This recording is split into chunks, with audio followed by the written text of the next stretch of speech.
Bonjour, c'est avec plaisir que je vous retrouve sur la télé du 21e siècle et bienvenue dans cette émission Starcom. Starcom, vous le savez, notre mission c'est de vous aider à mieux comprendre les dessous de l'actualité sociopolitique de la Guinée. Ceci pour vous permettre de prendre position sur ces sujets en toute responsabilité.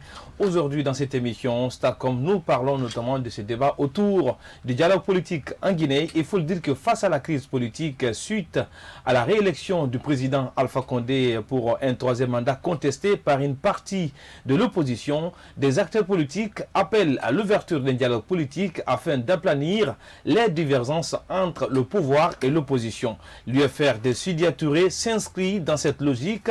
Dans une déclaration publiée cette semaine, le parti de l'ancien Premier ministre fait des propositions de sortie de crise au chef de l'État, mais le principal adversaire d'Alpha Condé annonce déjà qu'il ne se sent pas concerné par un quelconque dialogue avec le pouvoir. Pour le moment, le parti de Cellou Dalein Diallo indique qu'il faut des préalables à mettre en place avant de parler d'un dialogue. Et nous, dans cette émission, on essaye de poser le débat. Est-il nécessaire aujourd'hui de parler de dialogue politique en Guinée? Sur quoi faut-il dialoguer? Et qu'est-ce qu'il faut avoir comme lecture, notamment de cette position de l'FDG et de l'UFR sur la question des dialogues? Toutes ces questions seront abordées dans cette émission, mais ça sera juste après ça.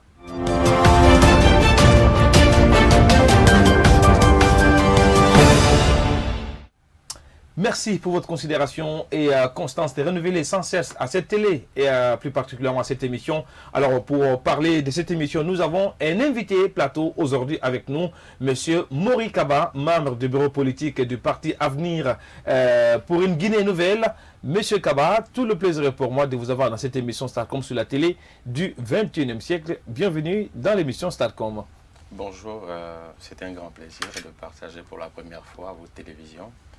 Et je pense que ça va être l'occasion de toucher beaucoup d'auditeurs et pour distiller enfin ce que nous pensons de la Guinée et ce que nous pensons de l'actualité. Merci. Alors, comme vous le savez, c'est désormais mon acolyte de tous les jours dans cette émission, Boubacar Azoukaba, est également avec moi dans cette émission. Azouka, bonjour. Bonjour Mohamed Paris. C'est un plaisir toujours d'être ici.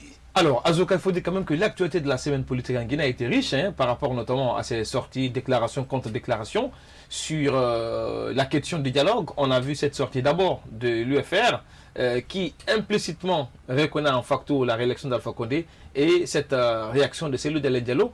Quelle est votre interprétation sur ce débat autour notamment de ce dialogue politique en Guinée? Je pense que nous sommes dans une logique véritable de changement sur cette scène politique guinéenne. La position du parti UFR, moi, elle ne me surprend pas. Du moment où, comme vous le savez, déjà en 2015, le parti UFR, qui était à l'opposition, avait accepté au lendemain du scrutin présidentiel d'être avec Alpha Condé. Sidya a été nommé haut représentant du chef de l'État. Il a occupé un poste pendant 3 ans. Et puis après, il a eu un ministre dans le gouvernement, en l'occurrence de Mohamed Tal. Donc, la position ne me surprend pas assez.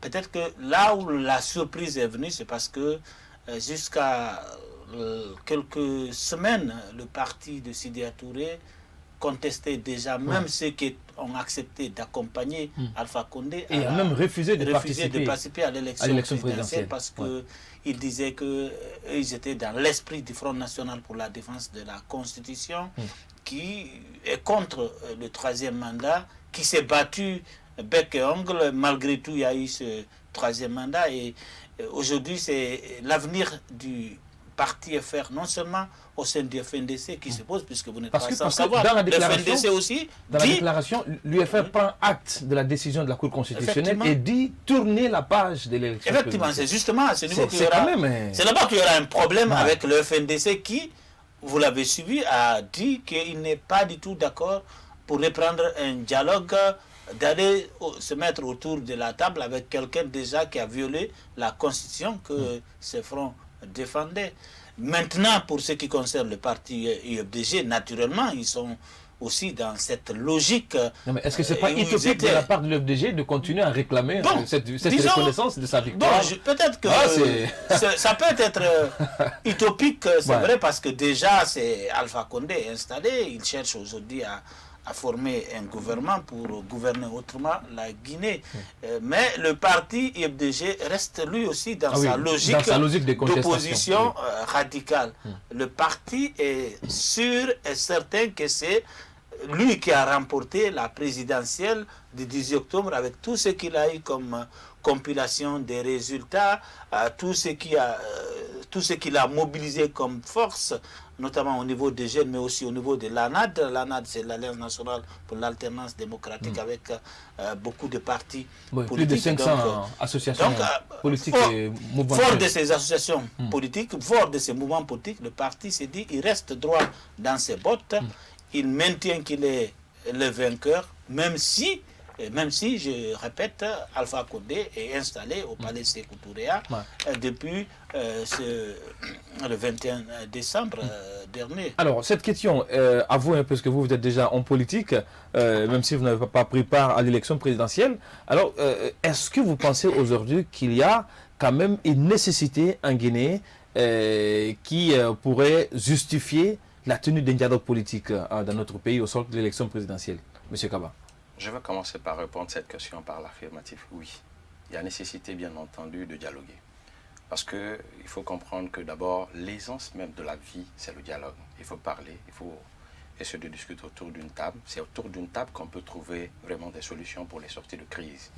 Mais du moment où une seule personne est là, sans adversaire pour essayer de changer sur des questions qui lient la nation, je ne vois pas la possibilité par laquelle on va sortir de ce préambule. Donc, moi j'estime tout simplement que dans le contexte où nous sommes présentement, je fais partie des personnes qui ont contesté le troisième mandat. J'étais contre. Mais il faut comprendre que nous faisons 13 millions de Guinéens. Parmi les 13 millions de Guinéens, moi, Mori Kaba, ma voix est une voix. Votre voix est une voix. La voix de M. Azoka est une voix. Donc, la démocratie, c'est la majorité, c'est la dictature de la majorité, j'allais dire. Donc, contextuellement, une personne qui se dit vouloir gouverner une république comme la République de Guinée, qui se dit demain vouloir protéger les institutions de la République, les lois de la République, du moment où un président, même avec un forcing, est allé à une élection présidentielle, bien entendu, avec des candidats, et cette élection a eu lieu. La CENI a proclamé cette personne vainqueur, et la Cour constitutionnelle s'est prononcée là-dessus, a dit que, bien entendu, les résultats de la CENI sont conformes, et au-delà de cela, maintenant, dit que cette personne a été élue. Donc, je pense que toute personne qui se dit démocrate, qui se dit républicain, qui se dit vouloir gouverner demain ce pays, je pense que, tout simplement, comme on le dit, la décision de la Cour constitutionnelle est sans équivoque et elle s'impose à tous. Oui, mais ne pensez-vous pas que ceux qui disent aussi, qui ne sont pas pour le dialogue, ils sont dans les raisons? Non, parce que la démocratie aussi, c'est la pluralité des opinions. C'est la pluralité des opinions. Exactement. Quand le parti FDG dit qu'il n'est pas concerné, quand le FNDC dit qu'ils ne sont pas concernés, il faut le leur concéder, je pense. C'est ce que j'ai dit tout à l'heure. J'ai dit la démocratie, c'est la dictature de la majorité. Mais bien entendu, il faut aussi respecter les opinions des autres. Ceux qui disent aujourd'hui qu'ils ne reconnaissent pas le président de la République, Alpha Condé, ils sont dans leur droit. Ceux qui disent aujourd'hui qu'ils ne veulent pas dialoguer, ils sont aussi dans leur plein droit. Mais au-delà de cela, il y a aussi la réalité. Parce qu'il ne faut pas confondre ce qui est réel et puis ce qui est subjectif. Donc je dis encore et je répète, on est dans une république. Nous avons les institutions de la république. Moi, je me dis, Mori Kaba, que demain, je veux gouverner ce pays. Je dois respecter les institutions de ce pays. Même c'est il faut avoir quand même des préalables pour le dialogue. Oui, comme l'exemple de la Côte d'Ivoire, je suis tout à fait d'accord. La situation était grave. Mais en Guinée, vous avez des cadres de l'opposition qui sont emprisonnés. Il y en a eu déjà 3 personnes qui sont mortes en détention provisoire. Est-ce que vous pensez, dans ces conditions-là, c'est possible de dialoguer? Je vous dis clairement. Vous savez, il y a la réalité des choses, il y a la réalité politique aujourd'hui, c'est-à-dire que le pays va mal, on est face à beaucoup de difficultés, le chômage sont des réalités, le repli identitaire et tout cela sont des réalités, c'est factuel, d'accord? Mais au-delà de cela, comme vous venez de le dire tout à l'heure, si le président de la République veut bien, comme il a dit, gouverner autrement, il veut vraiment changer la donne, il veut qu'il y ait une certaine stabilité, parce que comme on le dit couramment, l'argent n'aime pas le bruit. Donc, il faut essayer d'aller vers un climat très apaisé pour pouvoir essayer d'apaiser les choses pour essayer maintenant de mettre des politiques. Maintenant, comment apaiser? Oui, mais c'est ce que j'ai dit. Comment aller à ce dialogue pour aller à ce dans dialogue, le contexte très simple. actuel? Le contexte actuel, les personnes qui sont aujourd'hui en prison, il faut les sortir. Hein? Ça peut être déjà un élément susceptible d'apaiser mais les tensions. il faut les sortir. Pour les sortir, il faudrait d'abord qu'il y ait la justice. C'est Voilà, ce que beaucoup de gens sont en train de dire. Oui, mais ceux qui sont emprisonnés, je suis tout à fait d'accord avec vous. Il faudrait aller faire une justice. Moi, je dis un après, temps, je dis il faut réagir. Je suis d'accord avec vous qu'un premier temps, il faut d'abord juger. Si on les reproche de quoi que ce soit, il faut d'abord tenir compte parce qu'on dit clairement ultra petit à intra petit endroit. Donc, si des gens sont reprochés par rapport à un fait, il faudrait qu'ils soient jugés conformément à ce fait. Maintenant, ceux qui ont été arbitrairement arrêtés, il faut les laisser parce que je ne pense pas que jusqu'ici, beaucoup de personnes ont été arrêtées en prison, notamment les cadres de l'UFDG, ils sont en prison. Mais jusque là où nous sommes, moi je ne sais pas les éléments en charge contre eux. Mais au-delà de cette question... Les éléments en charge, c'est détention, disent-ils... mais il faudrait que cela se incitation prouve. à la révolte. Il faudrait que cela se prouve. Vous savez, dans un contexte actuel, vous avez... C'est pas avéré, puisqu'il faudrait avoir des preuves après devant la justice pour ça. Dans un contexte actuel, c'est-à-dire rien ne vaut que la paix.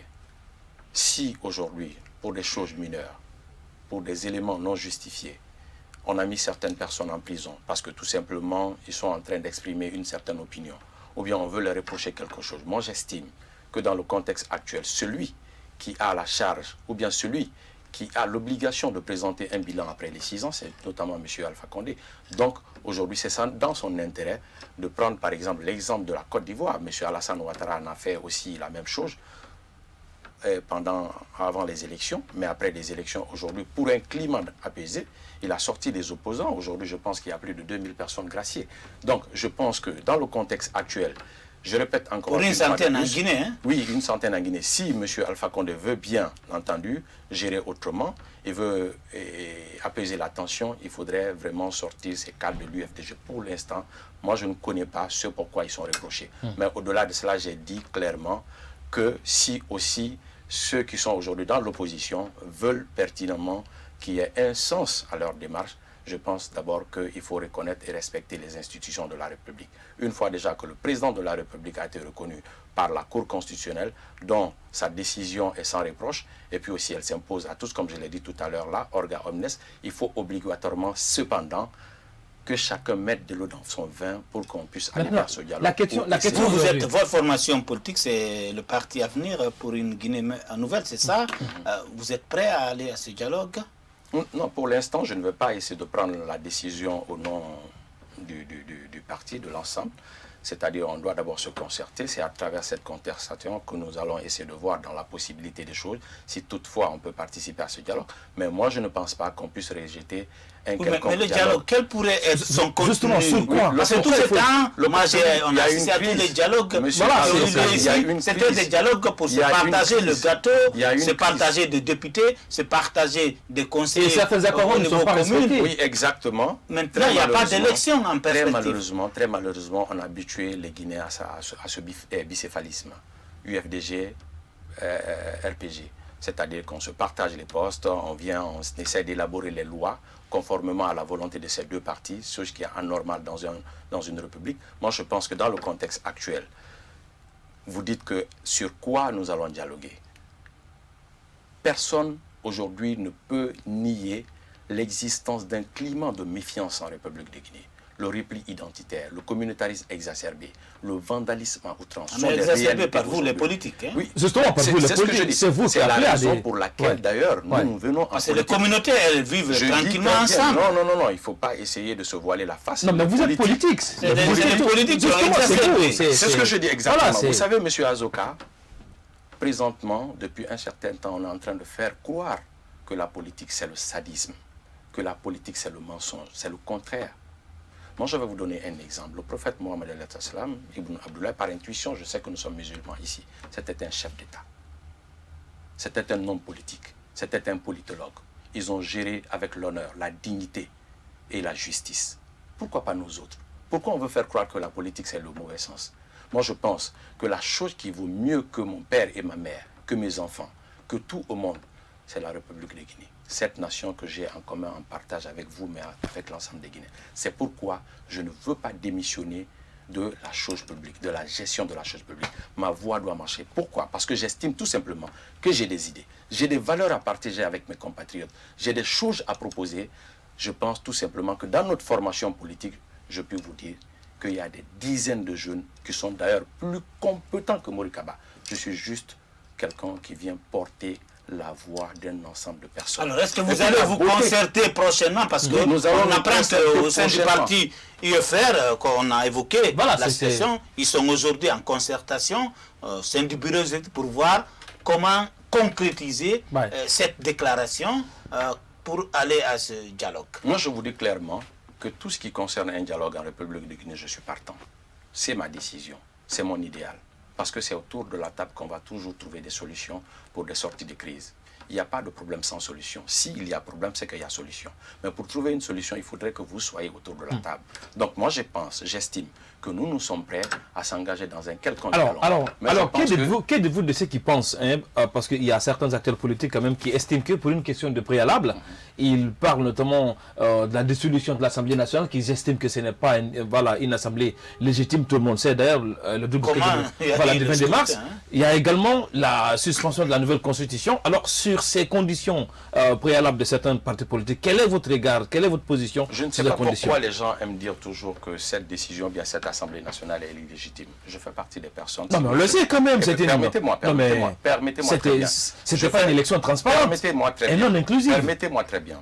Je vous dis, et je répète encore une fois de plus, nous sommes plus de 13 millions de Guinéens. Ma voix est une voix, mais la voix de l'ensemble des Guinéens compte dans la démocratie. Alors, contextuellement, si vous vous souvenez très bien, lorsqu'il y a eu les élections législatives, moi j'étais candidat dans une autre formation politique. Mais une fois qu'on a dit qu'on va coupler les élections, j'étais la première personne à démissionner pour contester. Non pas parce que j'étais en conformité avec la loi, mais tout simplement parce que j'étais en conformité avec ma conscience. Parce que la loi dit qu'une fois les candidatures déposées, une fois acceptées par la Cour constitutionnelle, que vous ne pouvez plus la retirer. Mais par contre, je voulais être en harmonie avec ma conscience, c'est pourquoi j'ai démissionné de ce processus, parce que tout simplement, je pensais que c'était biaisé. D'accord? Maintenant, avec l'évolution des choses, les choses sont parties telles qu'elles ont été. Finalement, cette élection a eu lieu avec des violences à outrance, mais finalement aussi, il y a une proclamation des résultats. On a dit que le RPG est venu en tête, suivi du parti de Mamadou. Des députés presque nommés. D'accord, mais je... Il y a des députés, voilà. Certains disent même à être 200 et quelques voix. Ça peut être ça, des dessous. Monsieur Azoka, je suis tout à fait d'accord. Ça peut être des dessous. Vous comprenez? Mais nous sommes dans une république. La nation, elle est évolutive. Vous comprenez? La démocratie aussi se bâtit dans le temps et de l'espace. Oui, mais dans cette évolution de la nation, s'il y a des erreurs, il faut les corriger. Une assemblée nationale où le chef de file n'a que 4 députés. Une assemblée nationale où on a une majorité absolue du parti. Oui, presque une caisse de résonance. Par rapport à la 8e législature où quand même il y avait de l'équilibre. Presque toutes les forces politiques du pays, je pense que... Est-ce que vous pensez que pour l'utilité publique, qu'il y ait une dissolution pour l'utilité publique, on ne peut pas dissoudre cette assemblée nationale? En termes de représentativité, la dernière assemblée, avant celle-là, elle était plus représentative, d'accord? Ça, on ne peut pas le nier, d'accord? Maintenant, au-delà de cela, j'ai dit, encore je répète, une fois que cette assemblée a été reconnue par la Cour constitutionnelle, je vous dis, là où je parle avec un esprit de juriste, on dit clairement que cette décision s'impose à tout le monde. Vous êtes obligé de l'accepter. Obligé de l'accepter. Vous comprenez? Donc cela ne dépend pas de moi, ni de vous, ni de quelqu'un d'autre. C'est la loi. Maintenant, au-delà de cette loi, je pense que dans le contexte actuel, cela relève de la volonté du président de la République, s'il estime que cette assemblée mérite une dissolution. On veut avoir votre avis là-dessus, selon vous personnellement. Voilà, moi, mon avis, je respecte pour l'instant cette assemblée qui est là. Mais si aussi le président de la République estime qu'il faut dissoudre cette assemblée et qu'il y ait une certaine représentativité, je pense que cette opportunité, on va la saisir. Encore qu'à ce niveau, je parle sous votre contrôle, puisque vous maîtrisez mieux peut-être le droit. Oui. Alpha Condé ne peut pas dissoudre cette assemblée comme ça. Il faut respecter certaines il y a une sorte de la nouvelle constitution. De la nouvelle constitution, bien entendu. Donc, parce que tout ce qu'on dit là, c'est des spéculations. Oui, parce que moi, je n'ai pas lu la constitution de fond en large, cette nouvelle constitution. Je vais être clair, ma foi. Mais au-delà de tout, ce que je viens de dire, si toutefois on parvenait à dissoudre cette assemblée pour des questions de circonstances, parce qu'il faut permettre à cette Assemblée d'être plus inclusive. Je pense que cette opportunité, nous allons aussi la saisir parce que nous estimons que nous avons des choses à apporter dans le débat public et il faudrait que le débat quitte dans les rues pour aller se réfugier dans les institutions. C'est cela la normale dans une république. Et nous estimons que dans le parti à venir d'une nouvelle, s'il y a l'opportunité, nous allons apporter plein de députés qui iront représenter... Et vous l'avez compris, hein, c'est tout ce qu'on pouvait dire pour cette première partie de cette émission Starcom consacrée essentiellement à ce débat autour des dialogues politiques en Guinée pour une sortie de crise. On va marquer une courte pause avant de cette émission pour désormais nous intéresser à la deuxième partie de l'émission Starcom.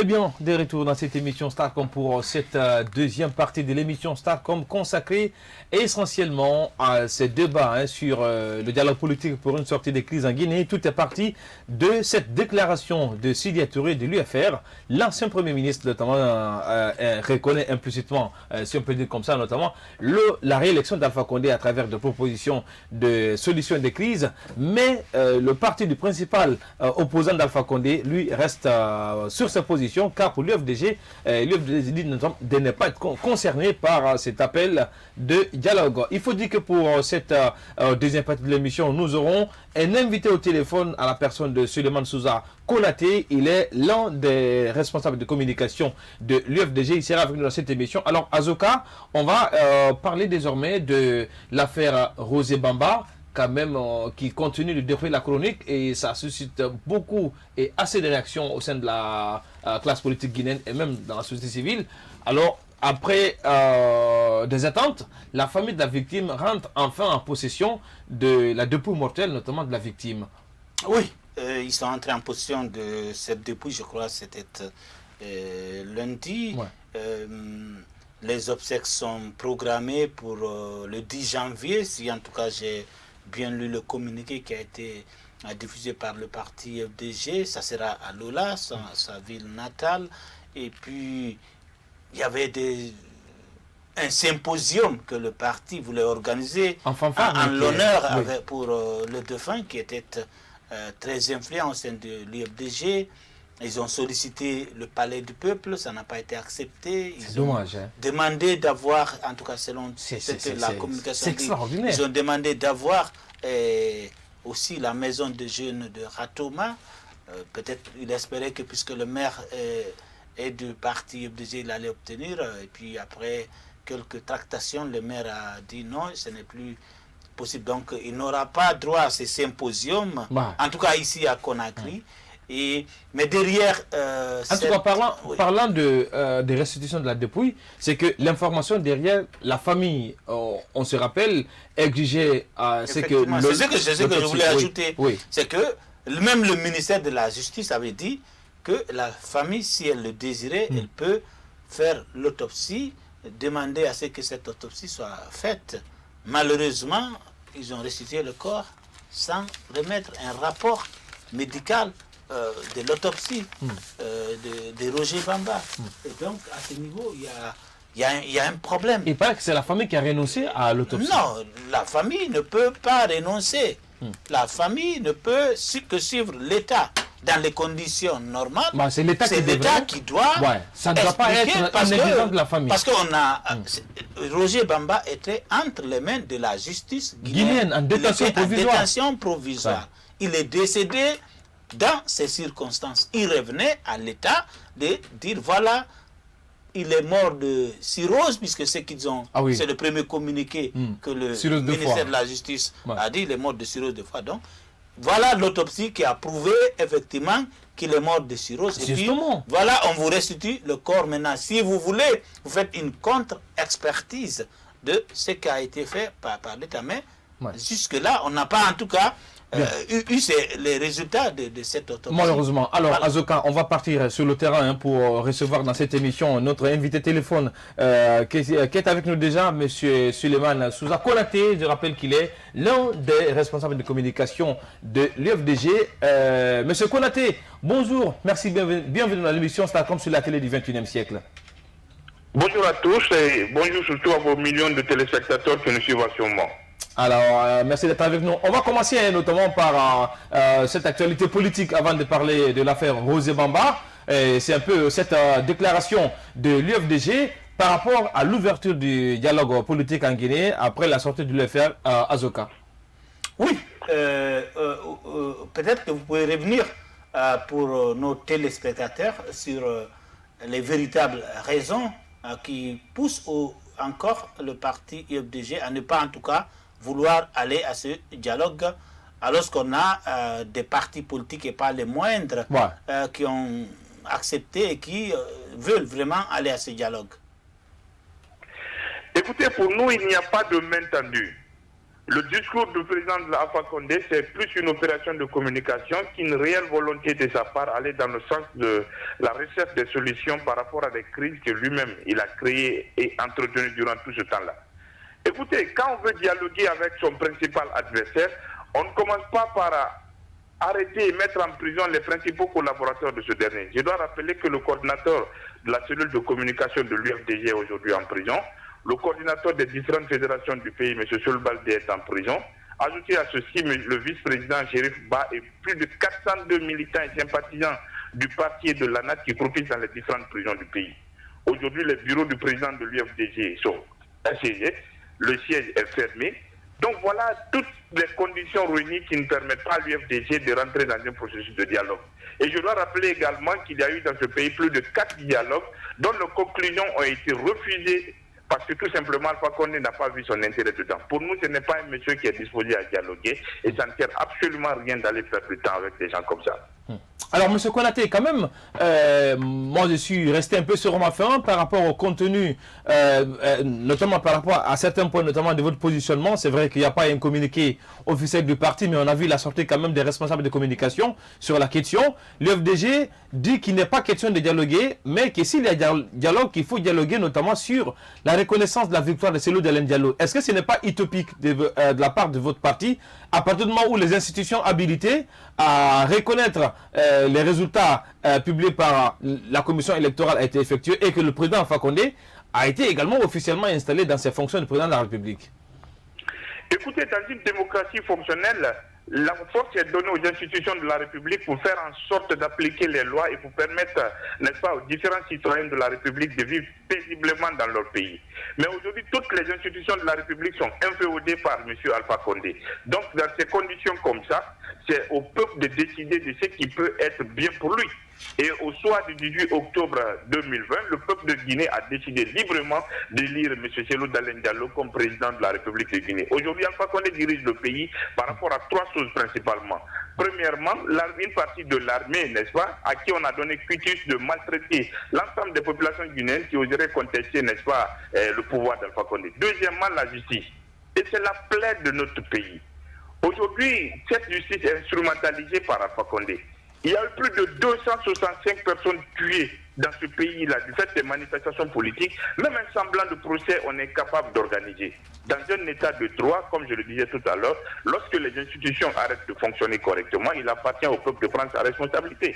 Troisième élément que je voudrais aborder rapidement, c'est l'argent de la corruption issue de nos mines. Aujourd'hui, c'est ce montant-là qui sert à financer le système. Alpha Condé gère le pays avec un clan mafieux qui l'entoure et qui continue à maintenir la grande majorité de la population dans la précarité. Nous disons encore une fois de plus, le peuple de Guinée a choisi librement Elhadj Cellou Dalein Diallo comme étant président de la République. Aujourd'hui, ce pouvoir-là est confisqué. Nous allons rester mobilisés, déterminés à faire en sorte que cette victoire soit restituée. Oui, mais justement, comment vous allez continuer à vous mobiliser pour la reconnaissance de cette victoire? J'aime souvent rappeler au cadre du parti FDG que ces derniers temps, vous organisez des manifestations et on ne voit pas les mêmes mobilisations que lors des précédentes actions que vous posez sur le terrain.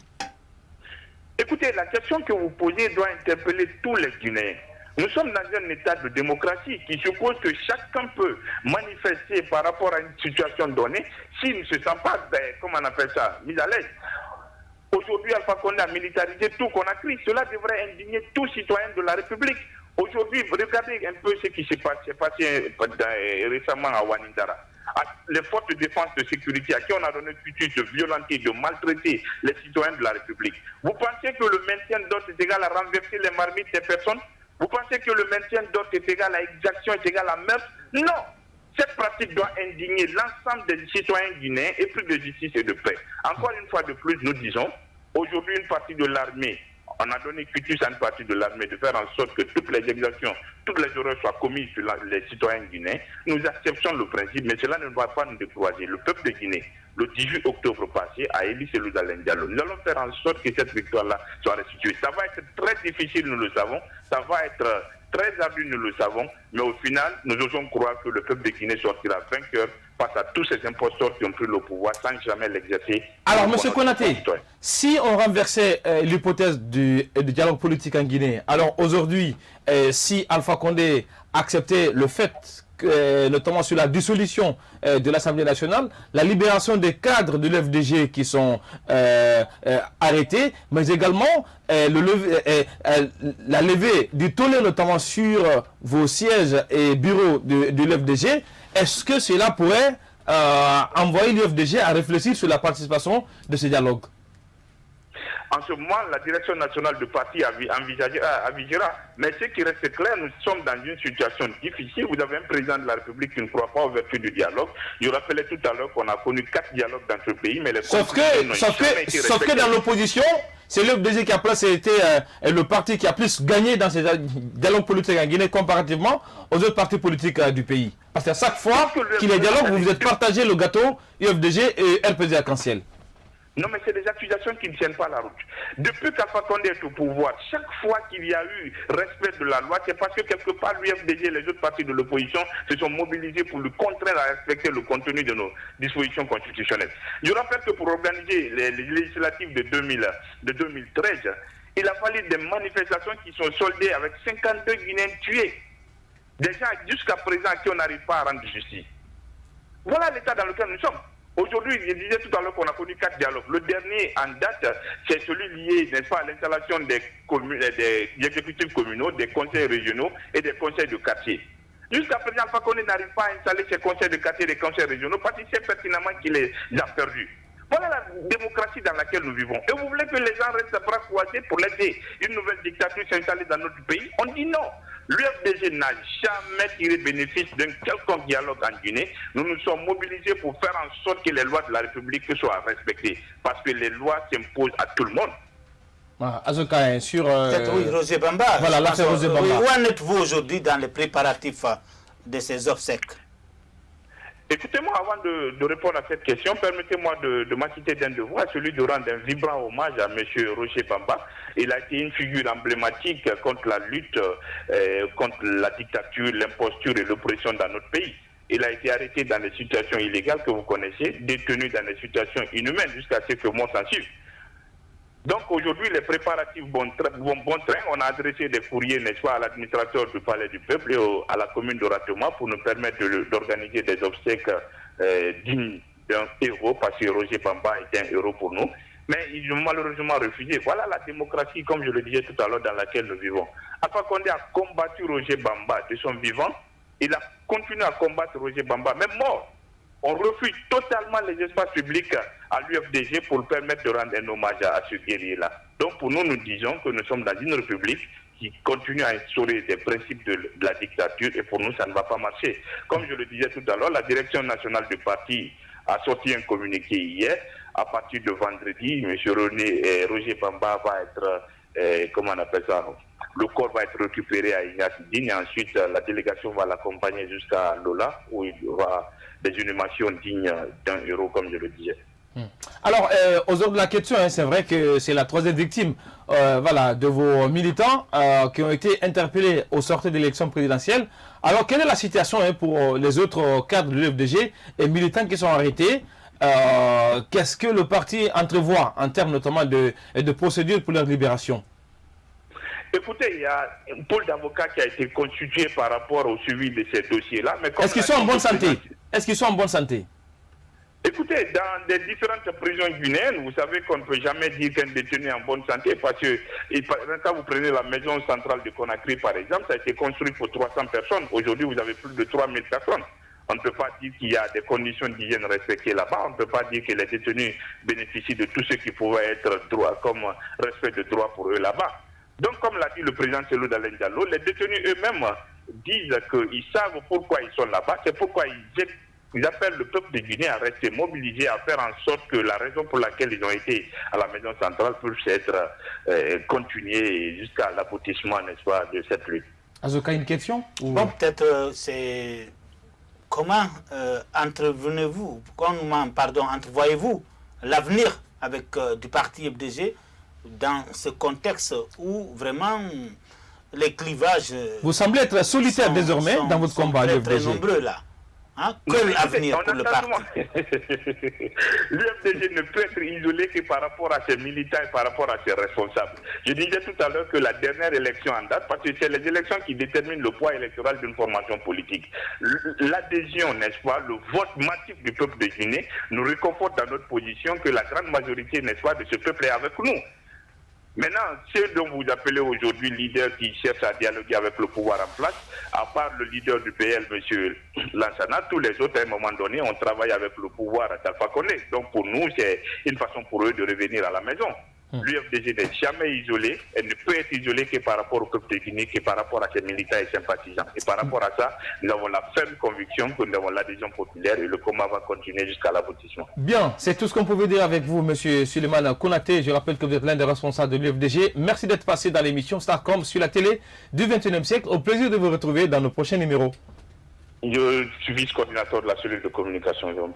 Merci beaucoup pour la précision. Alors, M. Kaba, on parlait notamment du cas de Roger Bamba. C'est vrai qu'on n'a pas entendu votre parti sur... bon, s'il y en a eu de communication, ce n'était pas officiel. Alors, vous, quelle est votre analyse d'abord de la situation de la détention de ces cadres de l'UFDG notamment et même du FNDC? Il y en a 3 victimes déjà. On parle du cas de Roger Bamba. D'abord, je voudrais profiter de cette occasion pour présenter mes sincères condoléances à la famille de M. Roger Bamba et à sa formation politique et au peuple de Guinée. C'est vrai, j'aime souvent dire que la meilleure façon de juger, il faut savoir se mettre à la place de l'autre. Ce que Roger Bamba a subi, ce qu'il a vécu, personne d'entre nous ici ne voudrait subir de telles choses. D'accord? Aucun Guinéen n'aurait souhaité être aussi aujourd'hui à la place de M. Roger Bamba. Donc, je suis meurtri parce que je n'aimerais pas voir de telles choses dans notre démocratie. Je voudrais qu'il y ait aujourd'hui une démocratie apaisée, là où les débats quittent dans les rues pour se réfugier dans les institutions, là où on essaie de discuter pour trouver des propositions qui puissent permettre aux Guinéens de vivre décemment, là où on peut essayer de parler en famille pour essayer de bâtir cette nation qui nous a été léguée par nos pères de l'indépendance. Mais, de l'autre côté, les réalités sont telles que aujourd'hui, comme il a dit monsieur, là où je suis d'accord avec lui, on ne peut pas demander un dialogue et au même moment détenir ceux qui sont censés participer à ce dialogue aujourd'hui. Prendre en otage le siège notamment de ce parti. Le parti, voilà là où, siège, le QG du parti. Voilà là où je suis entièrement d'accord avec monsieur, s'il faut l'appeler comme ça. J'ai dit voilà là où je suis entièrement d'accord avec monsieur Suleiman Konaté. On ne peut pas demander un dialogue pendant ce temps. Ceux qui doivent dialoguer sont en prison. Donc cela ne favorise pas le climat de dialogue. Donc, mais de l'autre côté, là où je ne suis pas d'accord avec lui, lui-même il a dit d'ailleurs tout de suite là qu'il faut respecter les lois. J'ai dit encore une fois de plus, vous savez, c'est pourquoi d'ailleurs j'aime toujours rappeler aux gens que en 1993, quand certaines personnes disent que M. Alpha Condé a été élu en 1993, j'ai dit non. Moi, je ne suis pas d'accord. S'il était populaire, il y a une élection qui a été organisée.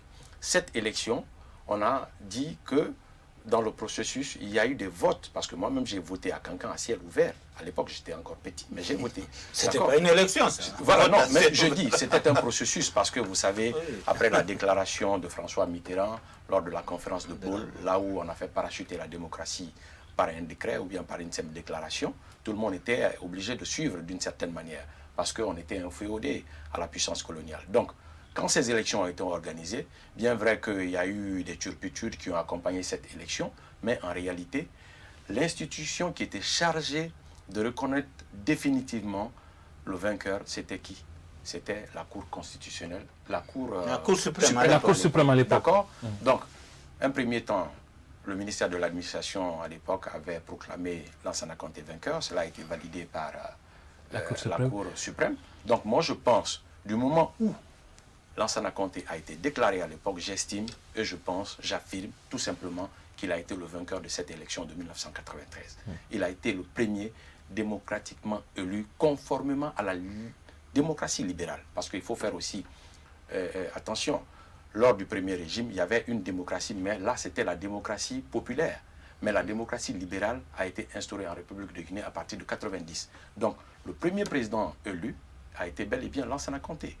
En 1998, il a encore été réélu, même si on peut contester tout ce qu'il y a eu, parce que moi, j'estime tout simplement que dans un processus électoral, je l'ai dit tout à l'heure, dans la démocratie, c'est un combat, c'est un perfectionnement sans fin. Mais attendez, monsieur... Non, je vous dis, monsieur Azoka. Les élections du temps de Conté, c'était du n'importe quoi. Oui, voilà, vous appelez du n'importe quoi, mais vous avez les institutions de la République. Moi, j'ai à couvrir beaucoup d'élections à l'époque. Monsieur Azoka. Les préfets, les gouverneurs, les sous-préfets se sont impliqués dans la gestion de ce processus. Monsieur Azoka. S'il n'y avait rien de démocratique, ce que les citoyens mettaient dans les urnes, ce n'est pas ce qu'on retrouve après. La centralisation. Monsieur Azoka, c'est ce que vous dites. Je vais vous dire quelque chose. Lorsque ces élections se passaient, j'ai dit tout à l'heure, l'institution en charge de dire que la finalité de l'élection, c'est telle personne qui a gagné, c'était la Cour suprême. Mais quelle institution? Oui, la quelle Cour suprême. Non, quelle que soit la même chose aujourd'hui. Justement, vous savez que très bien nos institutions sont affaiblies par l'exécutif. Vous savez pourquoi j'ai dit ça? Regardez, en 2001, la même chose se posait. Modification de constitution après élection en 2003. Notamment, moi je fais partie des personnes qui ont contesté parce que j'estimais tout simplement qu'il fallait une alternance et puis le pays allait mal. Le Front pour l'alternance démocratique, le FRAD. Tout cela s'est passé. Maintenant, Lansana Conté est mort dans les conditions, paix à son âme. En 2010, les élections ont été organisées. Quand ces élections ont été organisées, il y a eu un deuxième tour entre M. Selouda Diallo et M. Alpha Condé. M. Alpha Condé a été déclaré vainqueur. Selouda Diallo a dit qu'il conteste les élections. D'accord? En 2015, il a dit qu'il conteste les élections. OK?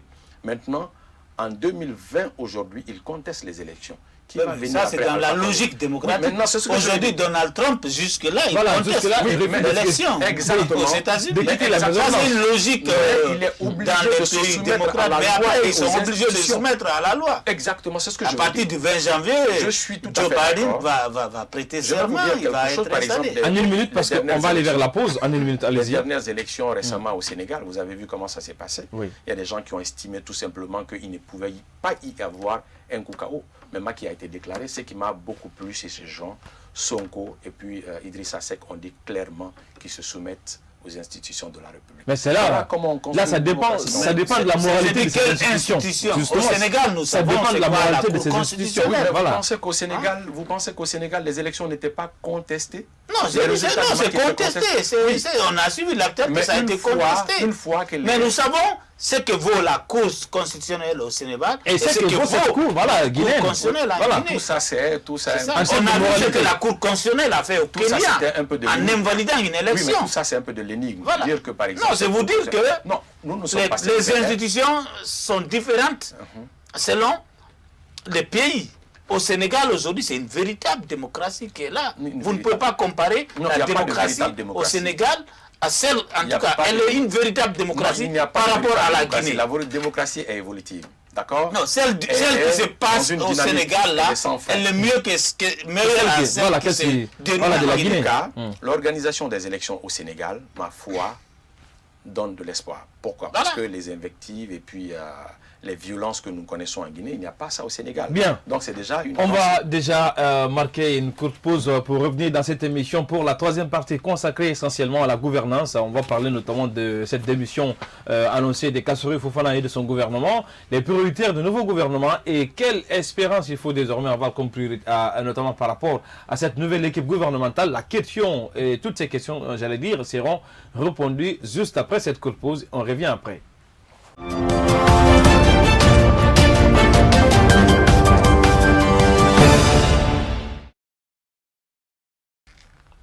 De retour dans cette émission Starcom, il est toujours avec nous sur ce plateau, Monsieur Kaba. Je rappelle qu'il est notamment un des membres du bureau politique du parti Avenir Guinée Nouvelle.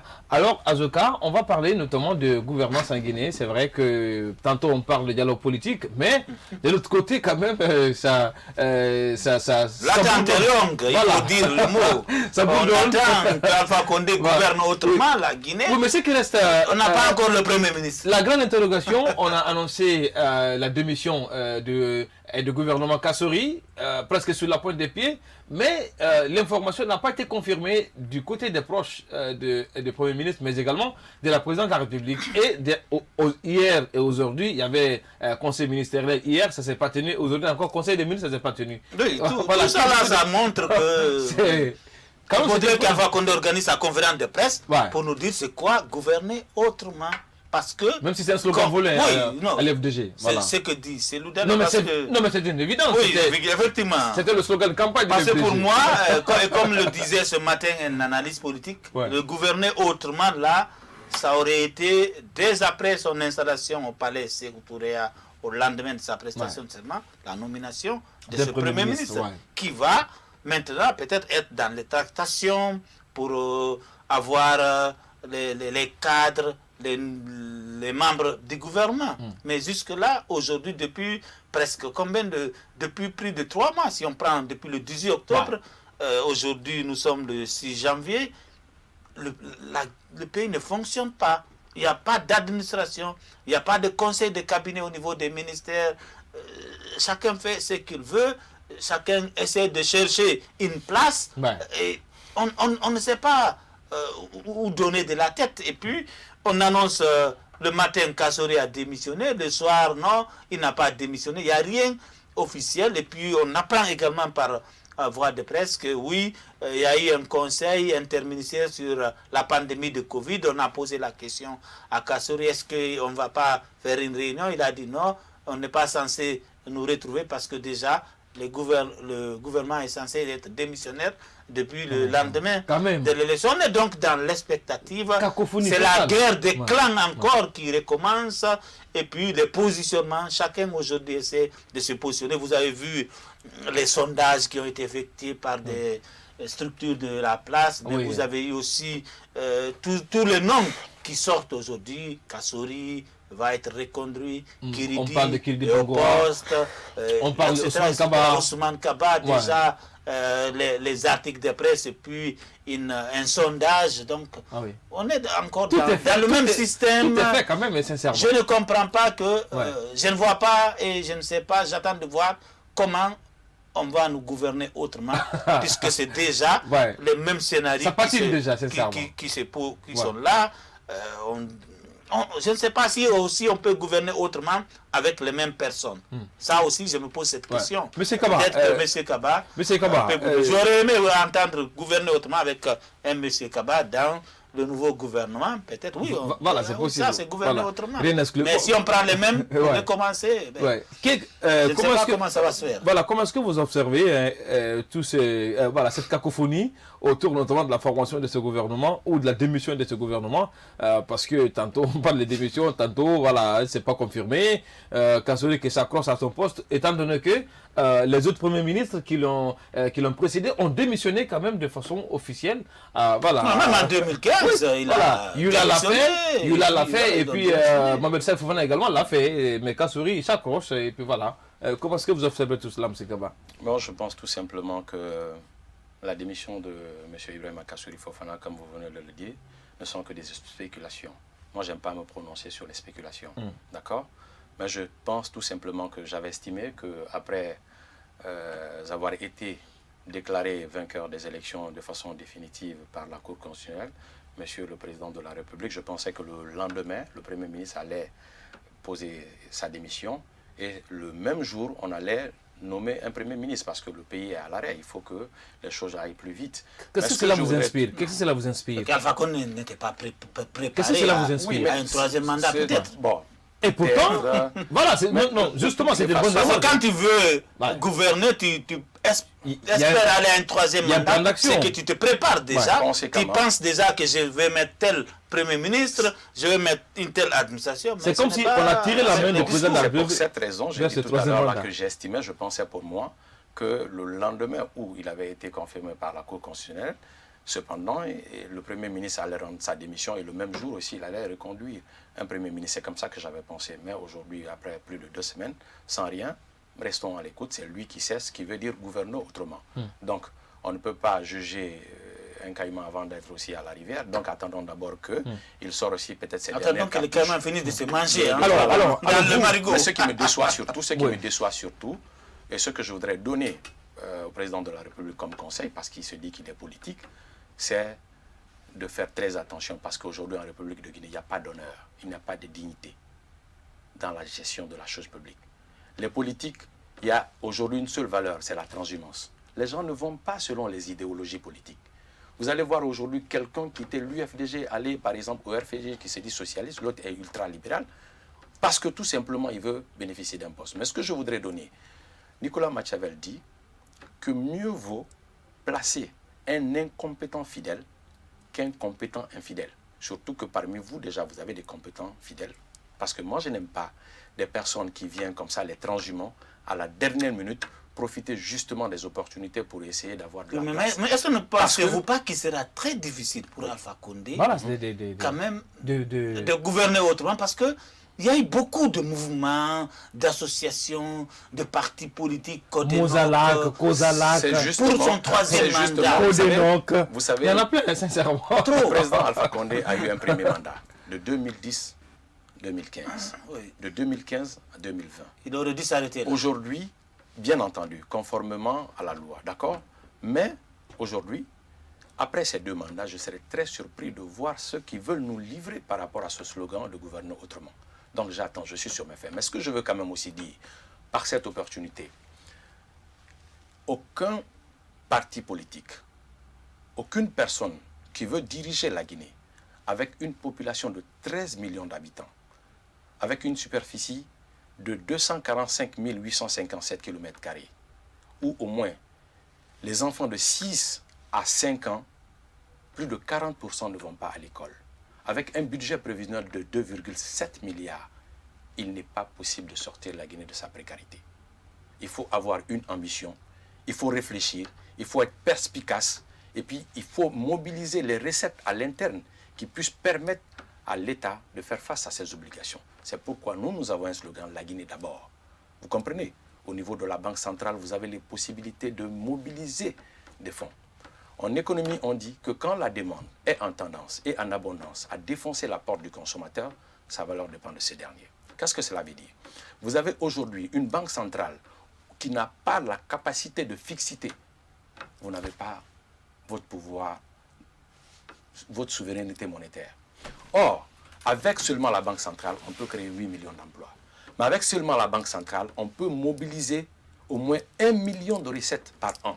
Si aujourd'hui, les succursales représentées sur l'ensemble du territoire national sont directement liées à 85% à la Banque centrale.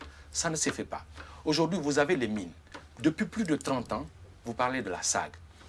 Un pays comme l'Australie, ils n'ont pas de matière première autant que la Guinée, mais c'est du paradis terrestre. D'accord? C'est parce que les dirigeants sont conséquents. Ceux qui gèrent aujourd'hui nos mines, la SAG, vous pensez que c'est des extraterrestres? C'est des êtres humains contre toi et moi. Il faudrait aujourd'hui mobiliser des personnes qui ont travaillé là-bas. Il faudrait nationaliser. C'est comme ça que ça se passe en Australie. C'est comme ça que ça se passe en France. C'est comme ça que ça se passe en Russie. Mais déjà, ils ont bénéficié des contrats léonins. C'est ça aussi le problème. Pays. Mais c'est ce que je dis. Il faudrait que les contrats... Et avec le même régime, comment... Mais c'est de ça que je parle. Peut-être que c'est ce qu'Alpha appelle gouverner autrement. Peut-être qu'il va faire changer tout ce qui est comme exonération. Vous savez, depuis un certain moment, le système politique économique de la Guinée est inféodé complètement à la macroéconomie et aux institutions internationales. Je vais vous dire quelque chose.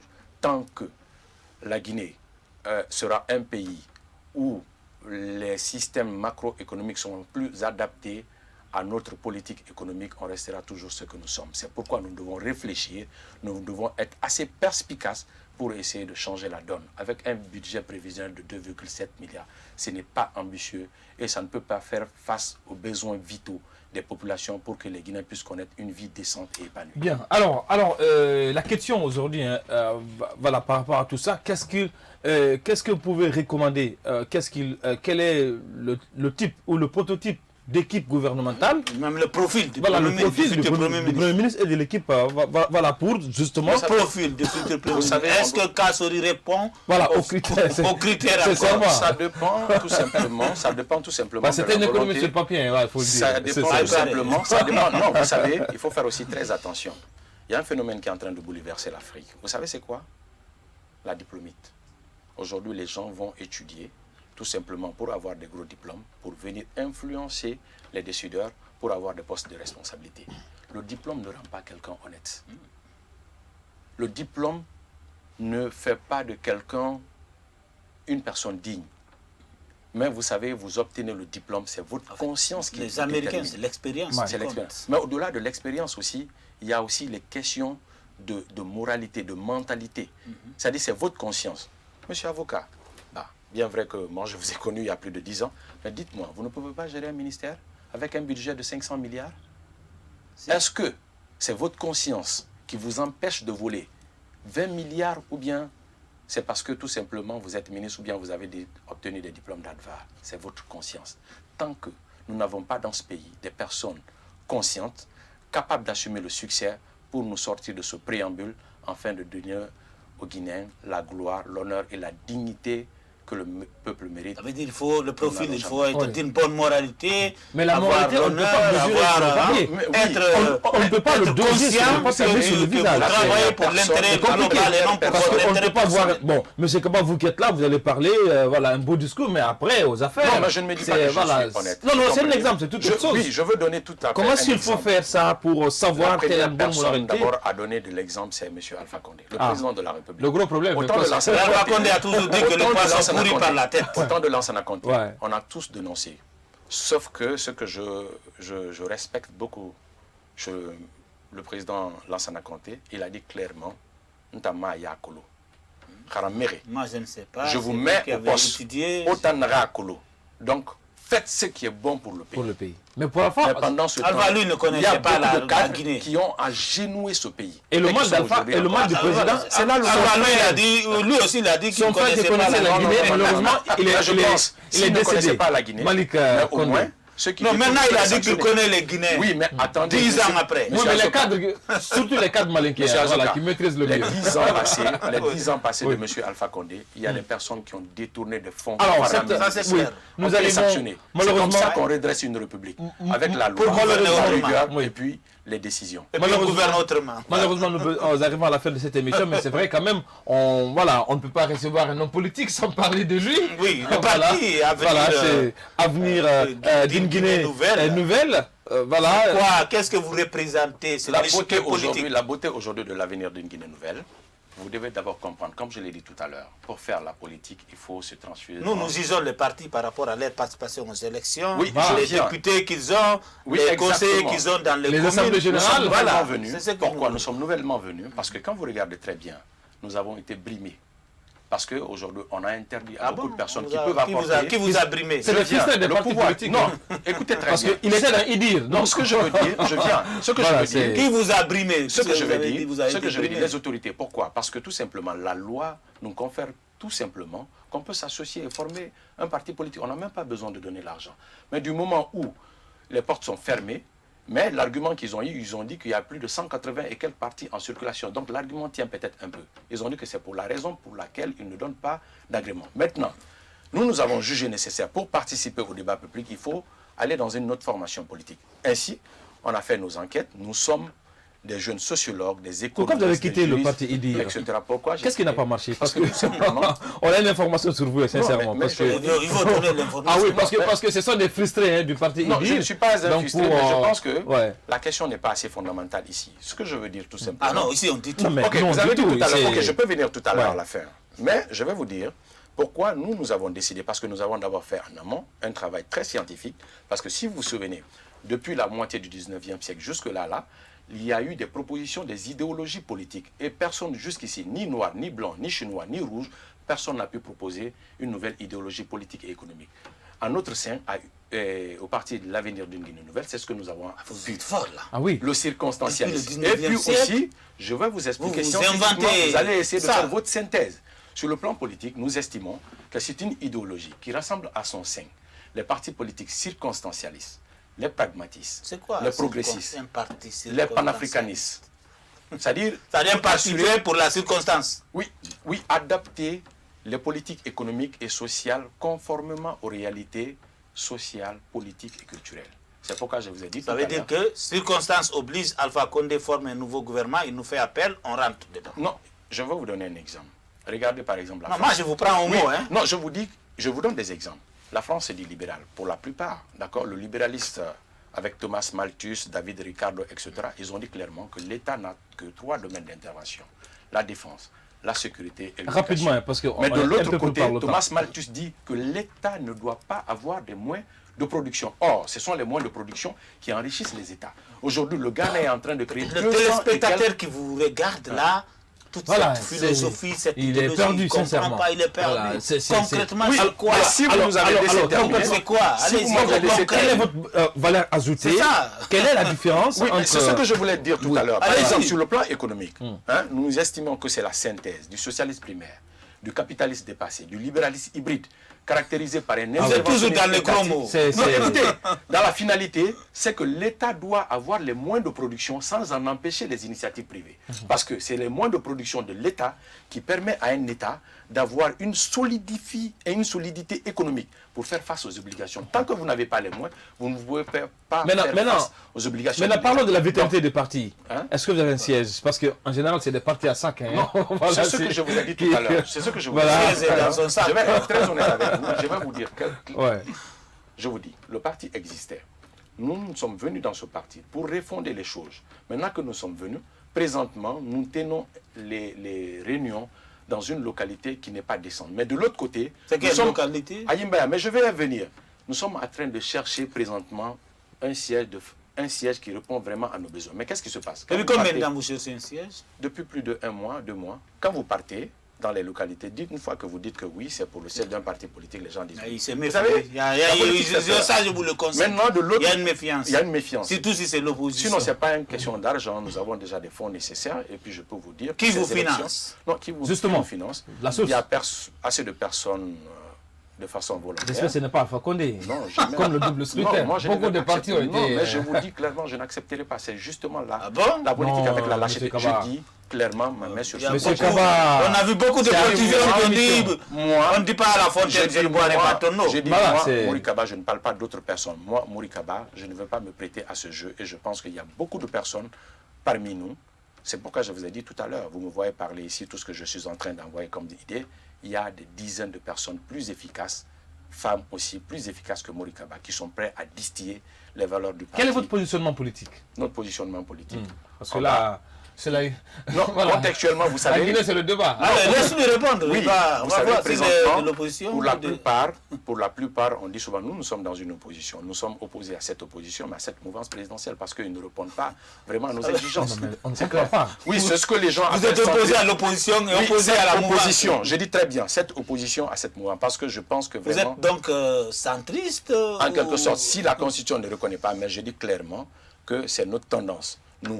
Nous allons très prochainement, vous allez voir, nous allons faire des bonnes propositions, c'est-à-dire pour essayer de changer la donne en République de Guinée, parce que c'est ce qui va être la nouveauté. Il ne faut pas seulement à chaque fois contester, mais nous allons même faire des notes techniques, Bien. parce que tout simplement, Merci. ceux qui gèrent, Merci. s'ils gèrent bien, ça Merci. va bénéficier à tous les Guinéens. Merci. Et vous l'avez un compris. centraliste Oui, démocratique. oui, un centraliste démocratiste opposé à l'opposition, opposé à la À la mouvance. mouvance. C'est Ça, c'est la Guinée, ça aussi. Et vous l'avez compris, hein, c'est l'objectif de cette émission, parce qu'il faudrait également qu'il y ait assez de jeunes politiques qui sont en Guinée, mais qui ne sont pas C'est connus bien, on vous par le encourage. grand public. C'est l'opportunité pour vous, notamment, de les découvrir. Voilà, c'est c'est l'une des expressions. Quand même, votre participation à cette émission a été, voilà, voilà, voilà, parce que on se connaît depuis longtemps. Donc, félicitations, parce que c'est pas facile de résister au canon, parce que c'est un bazooka qui... Oui, moi je le connais avant aujourd'hui. C'est pourquoi j'ai eu toute la technicité. Ah oui, de l'aborder. Voilà. Vous l'avez compris, c'était un numéro test, mais je pense que vous avez pris du plaisir à nous suivre dans cette émission Starcom, même s'il faut dire également que cette émission va bientôt changer de nom pour résoudre notamment l'appellation Les Grandes Routes. Et vous imaginez déjà qu'est-ce que ça renvoie comme notamment comme débat, mais ce n'est que partie remise, parce que toutes ces dispositions sont en train d'être prises, notamment aller dans ce sens pour cette nouvelle aventure de l'émission Starcom. Et il me reste qu'à vous dire merci, M. Kaba, d'être passé dans l'émission Starcom. Et j'espère que vous n'avez pas été trop secoué. Et qu'on voilà. Pas du tout. Merci à vous de m'avoir donné cette opportunité et puis surtout d'avoir donné cette opportunité au parti L'Avenir d'une Guinée Nouvelle, qui est la nouvelle tendance politique et qui compte très prochainement conquérir le pouvoir et l'exercer dans toute sa plénitude. Je pense très bien que c'est cette opportunité pour laquelle nous allons interpeller tous les Guinéens à travers le monde de faire le choix. Il ne faut pas choisir les gens parce qu'ils sont beaux, il ne faut pas choisir les gens parce qu'ils portent des lunettes, il ne faut pas choisir les gens parce qu'ils portent des costumes ou bien des cravates, tout cela ne rend pas intelligent. Heureusement, mais il faut essayer de voir... Oui, mais cela ne me rend pas intelligent. Il faudrait tout simplement voir, les Guinéens et les Guinéennes qui ont les meilleures idées à proposer aux Guinéens pour merci Azoka, ça a été un plaisir pour moi. Merci, c'était un débat intéressant et au plaisir de vous retrouver sur d'autres plateaux. Alors, à vous également, chers téléspectateurs de cette émission, et merci pour votre considération à Star 21 TV, plus particulièrement à l'émission Starcom. On se retrouve sur ce même plateau avec d'autres acteurs de la vie sociopolitique de la Guinée. Au revoir. Merci.